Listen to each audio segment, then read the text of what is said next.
Oi gente, tudo bom? Bom dia, boa tarde ou boa noite, dependendo do horário que você esteja assistindo. Esse é o nosso seminário de saúde funcional sobre a fisioterapia traumato-ortopédica inserida na CIF. O que é saúde? Saúde é o bom funcionamento dos sistemas corporais, seja eles individualmente ou em conjunto, e que possa manter o equilíbrio e o bem-estar do corpo do indivíduo. A funcionalidade, ela é quando a estrutura e a função do corpo elas estão em perfeita harmonia de funcionamento. E a incapacidade é quando a estrutura ou a função do corpo ela é acometida e gera uma incapacidade de fazer algo. Tipo, quando o indivíduo ele não está apto a realizar de maneira adequada uma atividade. O que é a CIF? CIF é a Classificação Internacional de Funcionalidade, Incapacidade e Saúde. A CIF ela pertence a uma família de classificações internacionais que foi criada pela Organização Mundial de Saúde, a OMS. A família de classificações internacionais da OMS ela fornece um sistema de codificação de uma ampla gama de informações de saúde, como diagnóstico, funcionalidade, incapacidade e razões no qual se procure serviços de saúde. E ela também utiliza uma linguagem comum, padronizada, que permite a comunicação entre os profissionais de saúde de todo o mundo. As classificações da CIF, ela é funções do corpo, estrutura do corpo, atividade, participação e fatores ambientais. A função do corpo ela é representada pela letra B e ela é fisiológica, sensorial, cognitivo e inclui o sistema psicológico. A estrutura do corpo ela é representada pela letra S e elas são partes anatômicas, membros, sistemas, órgãos e participação. Ela é representada pela letra D. A atividade é uma execução de uma tarefa e a participação é o envolvimento do indivíduo em uma situação da vida real. Os fatores ambientais, ele é representado pela letra E e constitui um ambiente físico e social em que as pessoas vivem. Bem, vamos falar agora um pouco sobre a fisioterapia traumato-ortopédica. A fisioterapia traumato-ortopédica, como já sabemos, é uma especialidade da fisioterapia que atua diretamente na prevenção e no tratamento de traumas, focando principalmente na reabilitação do paciente. Essa especialidade, ela trata de traumas agudos ou crônicos, como fraturas, entorses, amputações, lesões neurais e miotendíneas. Entre alguns exemplos de traumas, podemos citar as dores de colunas, crônicas ou agudas, as tendinopatias, bursites, artroses e lesões musculoesqueléticas em geral. Essa especialidade, ela também atende às pessoas que querem realizar uma prevenção de alguma lesão durante algum treino de esporte ou durante alguma atividade física e também pessoas que querem se manter ativas para evitar algum tipo de dor futura. Ou seja, essa especialidade da fisioterapia, ela atua tanto na prevenção de saúde, quanto também na promoção de saúde. O tratamento traumato-ortopédico, ele conta com técnicas como a eletroterapia, que faz uso de correntes elétricas, como o TENS, que é a terapia por estimulação elétrica, a ultrassom, a terapia a laser de baixa intensidade, entre outras.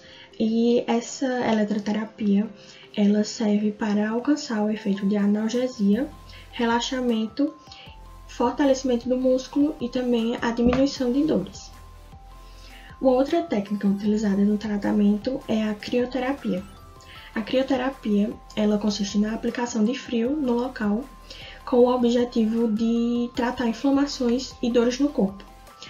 Basicamente, é a aplicação de gelo no local para desinflamar aquela região, que a crioterapia é o tratamento que a gente também faz muitas vezes até em casa. Outra técnica é a cinesioterapia, que a cinesioterapia são exercícios terapêuticos que ajudam na reabilitação, no fortalecimento e alongamento dos músculos.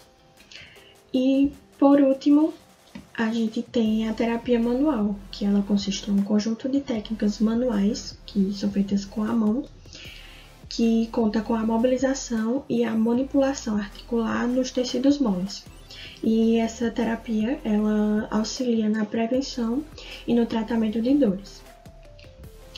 E o tratamento traumato-ortopédico, ele é feito de forma multidisciplinar, ou seja, em parceria, né, com a participação de outras áreas de saúde, com a participação de outros profissionais de saúde, como ortopedista, o nutricionista, psicólogo, entre outros, né, dependendo de cada caso.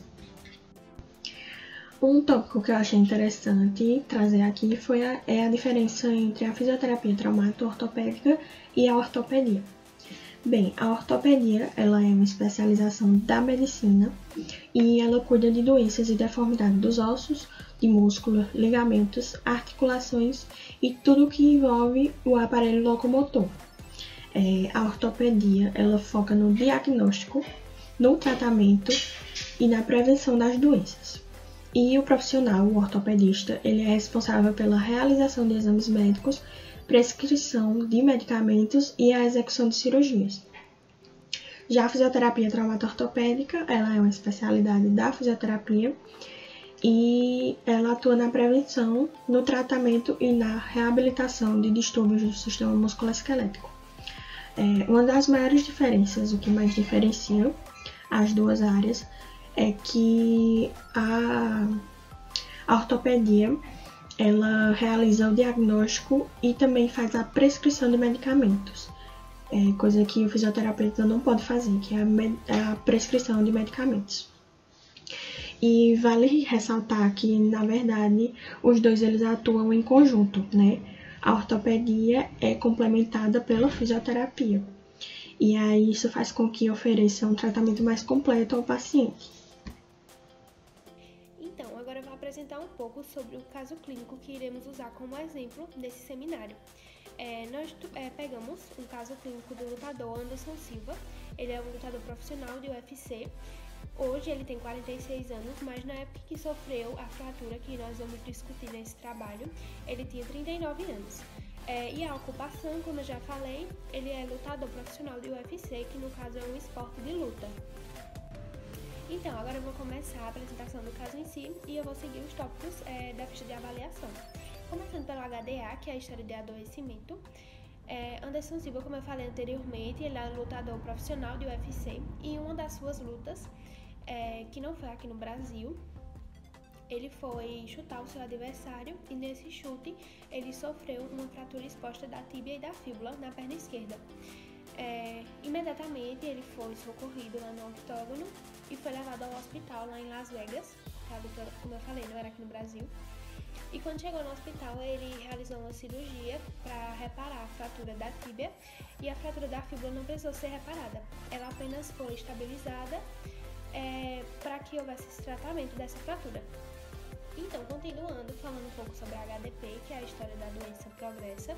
Anteriormente a essa fratura que Anderson sofreu no ano de 2013, ele não tinha tido nenhuma outra fratura que pudesse ter ocasionado essa de 2013. Os médicos também examinaram todo o seu corpo e falaram que os seus ossos estavam em perfeito estado, que ele não tinha nenhuma patologia que pudesse ter levado a essa situação e ele também não tinha, assim, hereditário, assim, vamos dizer, de família que pudesse ter ocasionado, como por exemplo artrite, artrose, que vão deixar, querendo ou não, os ossos mais frágeis. Então os médicos descartaram essa possibilidade. Falando um pouco sobre o diagnóstico clínico dela no hospital foi que justamente o que eu falei anteriormente também, ele sofreu a fratura da tíbia e da fíbula e ele também rompeu os ligamentos do joelho. Então, quando o Anderson saiu da cirurgia, foi colocado uma tala engessada para que ocorresse a imobilização. Então, agora continuando falando um pouco sobre a conduta tomada, como falei anteriormente, logo quando ele sofreu a fratura, ele foi socorrido pela equipe de primeiros socorros, foi levado ao hospital. Quando chegou no hospital, ele fez a cirurgia e após a cirurgia passou alguns dias em observação no hospital. Após esses dias, tendo uma boa evolução do seu caso, inclusive muitos médicos falaram que a evolução do caso de Anderson foi muito satisfatória e muito rápida também. Então, com alguns dias no hospital, ele foi liberado para casa e logo começou o tratamento com a equipe multidisciplinar. Médico, nutricionista, fisioterapeuta também, óbvio. E logo quando chegou em casa, ele começou o acompanhamento com o fisioterapeuta para justamente manter a flexibilidade do seu músculo, manter a força muscular e também preservar a mobilidade das articulações. E sobre a região em si da fratura, Anderson ficou utilizando uma tala engessada para que pudesse manter imobilizado e pudesse ter uma boa recuperação desses ossos, visto que a recuperação de fraturas ósseas são muito mais complexas do que outras fraturas. Então, agora falando sobre o prognóstico dado pela equipe multidisciplinar, foi dito que a recuperação total da fratura de Anderson estaria acontecendo de 3 a 12 meses após o episódio, e foi justamente o que aconteceu. Com um pouco mais de um ano, Anderson voltava a lutar já. Mas também Anderson falou em uma entrevista que eu assisti que, apesar dele estar voltando a lutar, ele ia optar por usar mais os membros inferiores, porque ainda estava com medo. Também tem a questão psicológica, que ele estava fazendo um acompanhamento com um psicólogo, mas que também ele estava com medo de machucar ali novamente. Enfim, então no início, quando ele voltou a lutar após a lesão, ele falou que estava usando mais os membros inferiores para poupar onde ocorreu a lesão em si, a fratura no caso. Pela equipe fisioterapêutica, no início do tratamento de Anderson, foi dito que com 10 dias após o início do tratamento das sessões fisioterapêuticas, ele já estaria fazendo, no caso, o apoio com a perna esquerda, que no caso foi onde ocorreu a lesão.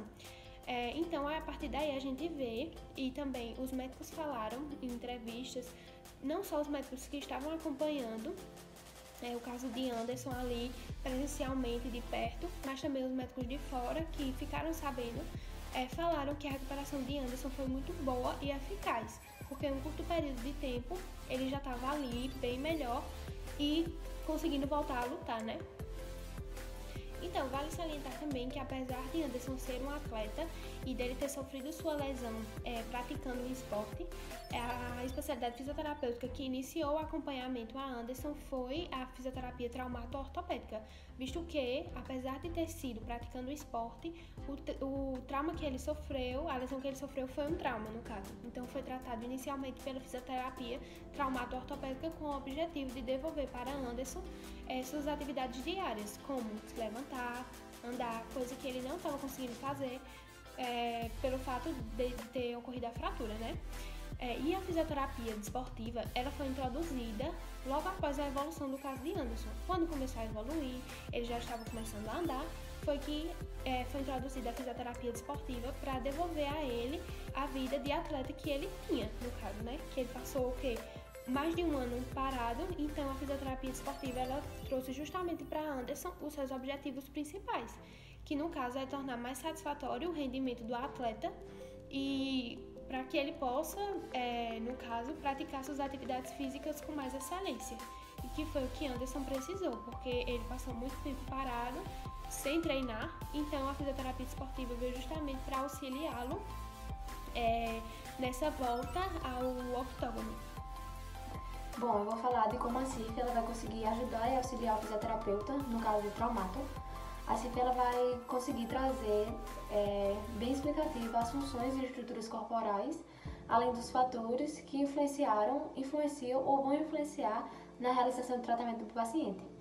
Ela vai conseguir trazer isso de forma bem real e bem explicativa, para se ter um melhor entendimento e até para uma melhor avaliação para o fisioterapeuta, no caso. E ela vai conseguir trazer isso porque ela segue o modelo biopsicossocial. Para a ficha de avaliação do fisioterapeuta, no caso de traumato, ela é uma avaliação que vai ter a ficha principal, a HDA, mas ela é uma avaliação de bastante observação, bastante testes físicos para o paciente, né, no caso, porque é uma área que vai estar tratando principalmente de estruturas ósseas, de músculos, de ligamentos, de articulações. Então são feitos bastante testes que o fisioterapeuta também pode solicitar alguns exames complementares para um melhor esclarecimento do caso. Bem, em funções do corpo, no caso do Anderson Silva, eu escolhi 5 pontos que eu achei importante citar, que foi o B28015, que foi dor em membro inferior, relacionada à perna, né, a fratura que ele teve. B7203, que foi em relação à mobilidade dos ossos társicos, né, que ele estava sem mobilidade do pé e sem mobilidade assim da perna, né. Eu escolhi também B7208, que foi funções da mobilidade dos ossos, outras especificadas.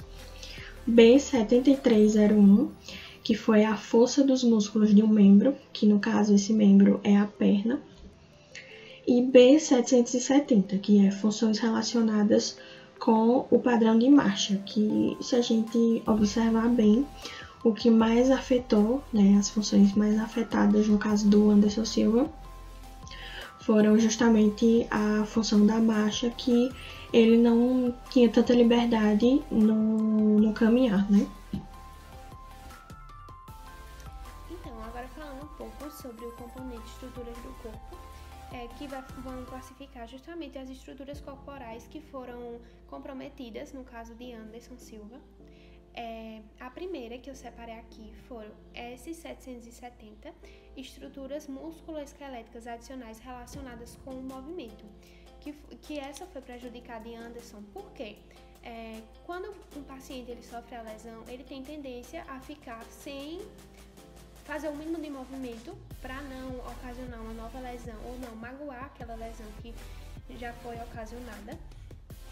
Então, as estruturas musculoesqueléticas adicionais que vão estar naquela região, elas tendem a ficar paradas e sem movimentação. Então, elas tendem a atrofiar. E como o Anderson passou um ano, um pouco mais na verdade, sem fazer tantos exercícios sem ser tão ativo, então essas estruturas tendem a ficar atrofiadas. O segundo que eu separei foi S75010, que são os ossos da perna, estruturas do membro inferior, que no caso são as estruturas da perna, e eu botei elas, é meio que óbvio, porque Anderson ele sofreu lesão nas estruturas ósseas, que no caso foi a fratura nas estruturas ósseas, da tíbia e da fíbula. Outro que eu separei aqui foi S75013, ligamentos e fáscia da perna, porque como eu falei também anteriormente, Anderson ele com a fratura no caso ocasionou o rompimento dos tendões do joelho. A próxima foi S75012, que são os músculos da perna, que foi meio que a mesma coisa do primeiro. Essas estruturas musculares elas foram prejudicadas pelo fato dele estar ali sempre parado e também porque uma fratura ela vai prejudicar toda a região que está ali em volta, né? E a última foi S799, que são estruturas relacionadas com o movimento não especificadas. Algumas estruturas elas não foram especificadas nas pesquisas que eu fiz, então foi justamente por isso que eu coloquei, porque Anderson não estava fazendo uma movimentação, como eu também falei no início. Quando uma pessoa sofre uma lesão, ela tende a ficar cada vez mais parada para que evite novas dores, novas lesões. Então, essas estruturas relacionadas com o movimento, elas querendo ou não são prejudicadas sim, porque se a pessoa está sem fazer movimento, as estruturas que participam do movimento, elas não vão estar ativas, não vão estar fazendo seu papel. Então, elas tendem a ficar cada vez mais atrofiadas e sem desempenhar a sua função, né? Em atividade e participação, no caso de Anderson Silva, eu separei 5 tópicos e o primeiro foi D2303, que é gerir seu próprio nível de atividade. D2308, executar a rotina diária, outra especificada. D4558, que é deslocar-se, outro especificado. D4502, andar sobre superfícies diferentes. E D8451, que é manter um emprego. E agora eu vou falar sobre os fatores ambientais. Primeiro, o que são os fatores ambientais? São os fatores que compõem o ambiente físico, social e de atitudes que as pessoas vivem e conduzem sua vida. Ele vai ser representado pela letra E. E eu separei 5 qualificadores para o caso de Anderson Silva. O primeiro que eu separei foi E1101, que é de medicamentos, porque ele precisou fazer a ingestão de alguns medicamentos, principalmente para o alívio de dores. Eu coloquei também o E310, que é a família próxima, e E398, que é apoio e relacionamento de outros especificados. Isso porque eu assisti uma entrevista na qual ele disse que no processo que ele passou desde o acontecimento, ele recebeu muito apoio da família e dos fãs, que o caso dele teve uma repercussão enorme, e ele disse que esse apoio, esse fortalecimento que veio da família e dos fãs ajudou ele bastante no processo de reabilitação e no processo que ele estava passando.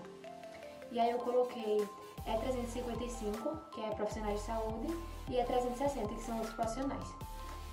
O atleta, ele já era acompanhado por alguns profissionais de saúde, mas esse acompanhamento precisou ser intensificado, principalmente pelo fisioterapeuta, e outros profissionais, porque ele também era acompanhado pelos treinadores, e ele continuou com esse acompanhamento